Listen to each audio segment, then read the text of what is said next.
Welcome back, everyone, to another Lakers Outsiders podcast. We are coming to you about 30 minutes or so since the end of the Lakers game. This is something we hope to do for much of the season. Come to you guys right after the game and just kind of do a brief little podcast, talk to you guys about the game, win or lose, which tonight, for those that didn't see, might be listening later. Obviously, I'm sure you've heard the Lakers lost, kept it close for large chunks, even I think had a double-digit lead early, but forgot how to shoot threes for much of the game, which I'm sure we'll talk about, and thus the Blazers pulled away late. But before we get too deep into everything, I want to welcome the two people joining me tonight. First, my dynamic duo, Hani, how are you doing after JaVale showed out tonight? Listen, I'm not saying I'm super happy about a loss, but having JaVale go ham on the Blazers for a little while was kind of worth it. It was. He's been incredible. Like, I don't want to, again. All I'll say is that it's very amazing that the Lakers added the greatest player in the world and also LeBron James in the same summer. Also joining me tonight, or joining us, I should say, tonight, Kyle Hartwick. Kyle, how you doing after that game tonight? I mean, there was some really exciting moments early on. We couldn't shoot at all. So, I mean, I'm a little confused, a little concerned, but it's game one, they're still working out some stuff, working out how to play together. So I'm still feeling pretty good. LeBron James is a Laker. That's about as good as you can get. So the format we'll use tonight, we'll see how it goes and might alter it a little bit as we go, but we'll start off. Each of us will give a takeaway we had of the game and an overreaction. I think Hani already started with his overreaction, but I'll throw it to you first, bud. What's your one takeaway and one overreaction from tonight? All right, so my one overreaction, I'll start with that first because who doesn't love overreacting to one game? I am a little worried about the Lakers defense. I know just points scored isn't the greatest metric considering they play at the most ridiculous pace of all time. But they did allow 128 points to the Blazers. The Blazers shot 44% from the field. They shot 35% from three, and they shot 29 free throws. So all of that together is a little concerning to me, considering that defense was kind of the backbone of this team last year. That was the reason why they were better than all of us expected. I just don't see too many positive defenders on the team as it stands. Obviously, that's going to change a little bit once Lonzo's more healthy, he's playing more, and potentially starting. But other than him, there's Josh Hart is a pretty good defender, JaVale's a pretty good rim protector, and that's pretty much it. Especially considering LeBron pretty much doesn't play defense anymore at this stage of his career for the regular season anyway. So that's my big overreaction, is that I'm not too optimistic about the defense. Like right now, after one game, I would say they're probably bottom half of the league. That's what they're looking at for the season, unless some changes are made by the trade deadline. And then, am I giving the takeaway now too? Yeah, go ahead and do both. My biggest takeaway is that LeBron James is pretty good at basketball. I am getting cautiously optimistic about the point guard position. Lonzo had a really bad game tonight, and he didn't play a whole bunch. But once he's healthy, he and Rondo, I think that's 48 minutes of really solid point guard play. I'm not expecting a ton out of Rondo, but he played really well tonight. He ended up with 13 points, 11 assists, 4 rebounds, shot 6 of 13 from the field. Even made a three, one of our 7 threes. As expected. Yeah. So he was pretty good. Defense is always going to be a little bit of an issue with him at this point in his career, even though it was his calling card earlier on. But I think as a whole, those two are going to play really good minutes at the point guard spot. And eventually we might see them playing together, and that might have some fun consequences as well. Yeah, I think. I think largely through the whole game, Rondo outplayed Lonzo tonight. But there were a couple different reasons I think Lonzo didn't play at the end. I think he admitted afterwards he's still kind of struggling a bit with his conditioning. And the other, like I said, I think Rondo just played better than him for large portions of the night. It'll be interesting because I do think problem last year was the Lakers were so shallow at the point guard position, had no depth, and this year they have two guys that can probably start on a lot of teams, and it's a big added bonus. Gives you a lot of options, and really be interesting to see. I was really pleased with his performance tonight, Rondo's performance. Kyle, give us your one takeaway and one overreaction. My one takeaway is shooting 23% from three is bad. You should probably not do it. But elaborating on that, I think we went the entire first half without a made 3-point basket. My friend Colton, friend of the show, texted me. He said, "I don't think the Lakers make a 3-pointer until Saturday." And for a while, that's how it looked. He also went as far as to say that JaVale would be the first one to score a 3-pointer. JaVale did hit a 3 after a whistle. He did. He might have been the only one who hit a 3 for the Lakers in the first half. But as far as, a major takeaway, like that's got to be it, right? Like, the entire NBA is so focused on 3-point shooting, and how Candace Parker said after the game, 3 points are worth more than 2. It's just simple math. Big if true. So you got to make 3-pointers if you're shooting them, and we were shooting them. We shot 30 tonight and made 7, which isn't great. That's not good at all. Side note really quick, as the only CP3 in Los Angeles basketball history that matters, I very much respect Candace Parker. Continue. Anyways, I think my hot take or kind of biggest overreaction would be that Josh Hart needs to start over KCP immediately. I don't know if you guys looked at the box score at all after. It felt like, KCP was just having a bad game, and he was. And Josh Hart was obviously having a great game. KCP had 5 points. Hart had 20. KCP shot the ball 3 times and made 1 bucket. Josh Hart was 8 for 12. KCP had 2 rebounds. That's it. That's the end of his stats. Whereas Josh Hart had 4 rebounds, 1 assist, 3 steals, 2 blocks. He was a negative player tonight, where KCP was a positive player, but I hate team plus minus. It's the stupidest thing ever. But they played, I think KCP played 9 more seconds than Josh Hart, or 9 fewer seconds than Josh Hart. So you need Josh Hart to start and get in that first unit. Otherwise, it's just a nightmare for the Lakers. I will hit the pause button on the Josh Hart KCP thing because we're going to talk about that in a minute. But the shooting, obviously, I think that is one of the biggest takeaways. The silver lining in some ways is that I think tonight a lot of the shots were open shots that just didn't fall. Yeah. I know Ingram had quite a few open looks in the corners. Oh, can I change my overreaction? No, because mine's about Ingram, and I don't want you to steal it. No, it's not that. It's not that. All right, what's your overreaction? Nick Stauskas is the greatest player to ever play the game of basketball. All right, that's not an overreaction. That's literally what we learned tonight.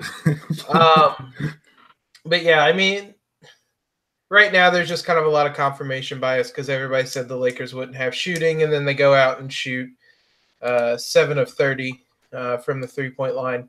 Maybe that's who they are. Maybe it's not.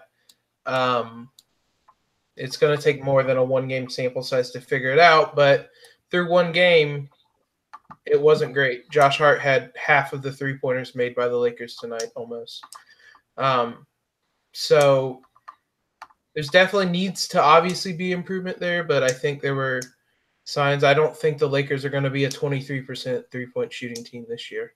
I feel pretty safe in saying that. As for my takeaway and overreaction, my takeaway, which kind of more of an overarching theme, is that we really need to have patience. This is a long season. Tonight was one game in a 6-month season, possibly more, assuming we make the playoffs.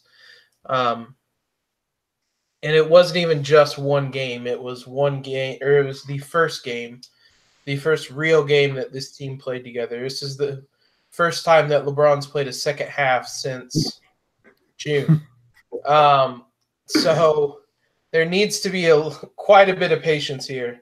And I think at times you kind of saw the offense stagnated because guys weren't used to playing with one another. Maybe they were all wondering why LeBron was on the court in the third and fourth quarters. But like I said, there were open looks created. They didn't fall tonight. And, I mean, Nick Stauskas, the way I looked at it at the first half, the Lakers hadn't made a three, and Nick Stauskas turned into Steph Curry, and it was a 2-point game, which in the grand scheme of things, Nick Stauskas is not going to score 24 points, and the Lakers are not going to shoot 23% from three, and that probably makes up a large chunk of the 9-point difference tonight. So there's certainly a lot of reason to still be optimistic, other than the fact that we have LeBron James, and I think we'll figure it out. My overreaction, as I said, it's about Brandon Ingram. Brandon Ingram will be on the first team all defense this year. Ooh, wow. That was good. I should have done a better overreaction than if we were going that high. Listen, this certainly won't come back to bite me. I say that a little bit tongue-in-cheek, but Ingram was, I thought, superb defensively tonight. He, for a large portion, looks like was on C.J. McCollum. And McCollum struggled, 6 of 17 from the field. He got to the line 6 times, but synergy. Yeah, he was trying, Jennifer. Synergy data, I haven't looked at all of it yet, but Ingram only allowed 0.429 points per possession tonight against him. It's insane. Again, for the same reasons that the shooting won't be terrible all year, Ingram probably is going to give up more than half a point per possession. But still, he's made such big gains on that end. I think it's really going to help to have LeBron on that end, and really just some of the veteran guys where Ingram's not going to be the sole guy that has to guard the team's best player each night. But yeah, I was really impressed with him. He struggled a bit in the first half offensively, came alive a bit in the second half. But yeah, I mean, he went 0 for 4 from 3, still finished with 16 points. I wasn't really concerned with Ingram tonight. Kyle mentioned Hart and KCP. I do want to briefly touch on that because I think that's the other kind of big debate. It was a debate coming into the season. It was a debate through the preseason. KCP, quote unquote, won the job, or signed with the right agency and got the job. But I think to a certain extent, he was kind of the scapegoat tonight. But I also think it was objectively true that Josh Hart was better than him. Hart played 9 seconds more than KCP tonight and had 15 more points. He looked great getting to the rim. Kyle, I'll throw it to you first. I mean, where do you stand on this Hart KCP thing? Does it matter which one starts? Does it matter which one gets more playing time? So obviously that was my overreaction, but a more tempered reaction is I think that as long as Hart gets more minutes or at least gets time with that starting unit, they're fine. I remember last year Hart was just insane with the starting unit, and that starting unit, albeit did not have LeBron James in it, but he was still absurd with the starting unit last year. He's a really good defender, which kind of surprises me for him only having a year under his belt. But I believe he was at least a 3-year, if not a 4-year player at Villanova. Um, just all around great energy from him. And if you guys read our season preview, I actually said that KCP was going to have a good year. I still believe in him. It's hard to overreact after one game. But I said that KCP would be hitting more threes. He'd be playing better defense, but we didn't see that tonight. So I think we just need to be patient, let Luke and the team figure it out, and whatever happens, happens. Yeah, to me, I don't really care which one starts. I don't even necessarily care which one plays more minutes like throughout the season, as long as it's merit based. I think both Hart and KCP play in a way where you can fit them into just pretty much any lineup, as long as KCP is not going rogue and dribbling for 20 seconds and launching weird shots or passes. But if Hart is having a good game like tonight, he should be playing pretty significant more minutes than KCP did. If it's the reverse, then KCP should play more minutes. At this point, development is still important, and you want to try and make sure Hart gets his minutes so he keeps improving. But you're a team in the Western Conference trying to make the playoffs, trying to get a high seed, trying to win in the playoffs. So, like, wins matter more than anything else, and whichever player is helping you win that night, that's the player that should play more. So, like, my concern isn't that Luke didn't start Hart tonight, even though I think he's probably the better player at this point. My concern is that he didn't play Hart more minutes when he was doing so well in the second half. The other concern I have, I agree entirely with that point. I do think it 100% needs to be merit-based. And I should have pulled up the quote. I'll try to find it. But Luke had some type of quote after the game where somebody asked him, did Josh Hart do enough to earn a starting spot? And his response was, it's too early to make changes to the lineup, which is concerning. But also, I think a little too much is put into the starting lineup and who actually gets in it. To me, the one thing to me is that it's whoever closes that matters more, but also if Hart's playing with that lineup, it really doesn't matter. Tonight, looking a bit at the rotations, he didn't play, I don't really think at all with the other starting 4 players, with it just being him and those guys. But he did finish the game, and I think, interestingly, he finished it with KCP, which that was a thing that I wanted to write about coming into the season. I didn't get a chance to, but a lot of this talk of KCP or Josh Hart, it has to be one or the other. They're both good enough and versatile enough, especially defensively, and especially Josh Hart, that you can play them together. Tonight, it came at the cost of benching Ingram for some reason, which is a whole nother kind of thing to figure out. But regardless, they're 2 guys you can play together, and they did play together to close the second quarter and to close the game, as I said. So I think my main point is what Hani said. As long as it's merit-based, I don't really care who plays more. I just think that it's one of those things. It's game by game. Whoever's having the better game. There'll be nights where KCP is 5 of 6 from 3, and he should be the one closing the game. And there'll be nights where some of those drives to the basket Josh Hart made tonight don't go in, and he's not quite as effective, and maybe he shouldn't be the one. But, I think the big thing is patience. It's one game. It's a long season. I know I'm reiterating myself, but it'll be a process. This team, Luke is trying to figure out this team as much as this team is trying to figure out itself. So it'll be a process. It's a whole new thing. So last thing before we sign off tonight, is like I said, it's going to be a real short one. We want to keep these short after each game and hopefully bring you a longer weekly podcast.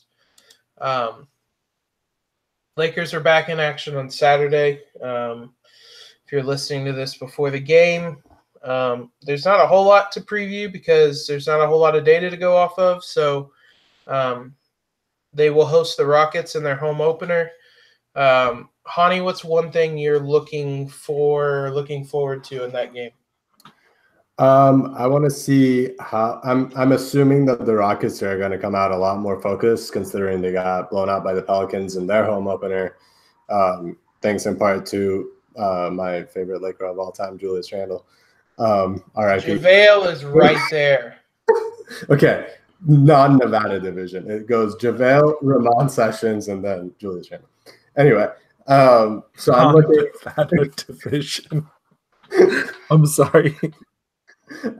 I'm looking to see how they can weather the storm from the Rockets. They're obviously a super talented team. They're expected to be a top 3 seed in the conference. James Harden and Chris Paul can light any teams on fire pretty much. Carmelo Anthony is going to yell at people to F out of here on every rebound.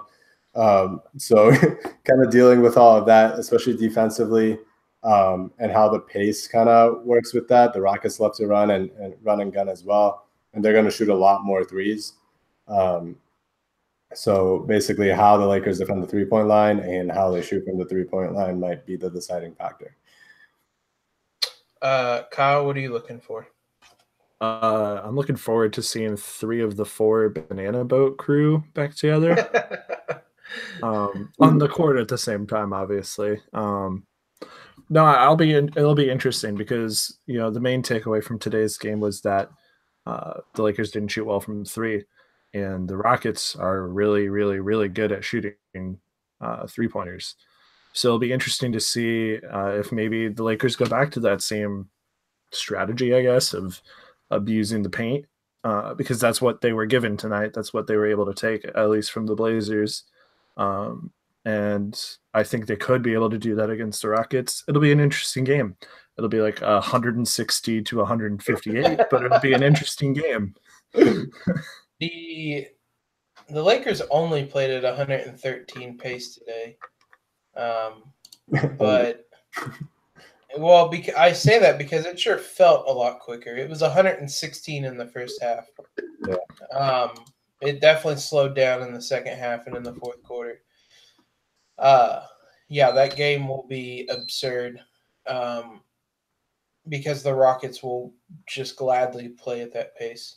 The one thing I am looking forward to isn't even really a quantifiable thing.